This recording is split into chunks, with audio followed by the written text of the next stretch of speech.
Alright, here is the last example.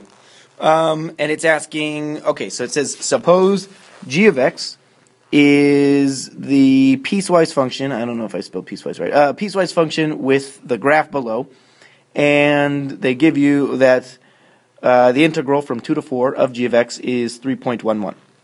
So that means the area between 2 and 4 is 3.11. It's just some weird thing. Okay, great. We don't actually have a function definition for g of x. But the question is, what is the antiderivative? What is capital G of 4 minus g of 0? Well, if we're thinking about if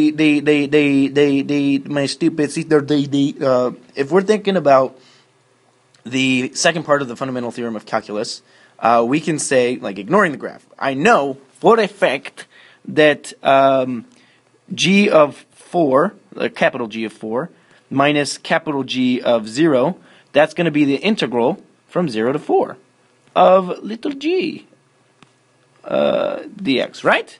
So that's just saying this is just another way to represent this integral. So that's something to point out. Maybe you can figure it out now. Maybe you can figure it out. Right? What does this mean? That means the area under g of x from 0 to 4.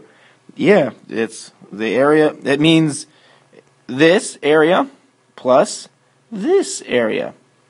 Okay, what is that? Well, I mean, it's super easy.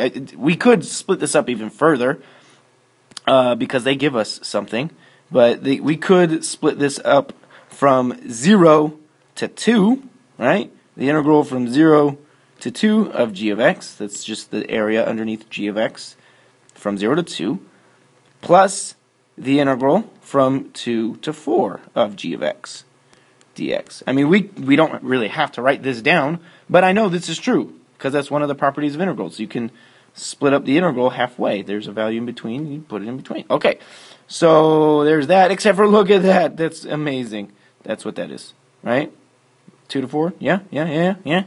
So this is 3.11. And now I just need this. Well, this is the area of this triangle. What is the area of that? 1/2. So this equals 1/2 times the base is 2. The height is 3. So that's just 3 plus 3.11, which is 6.11. That's easy. It seems like, whoa, that's weird. Why would they ask? No, but it's easy.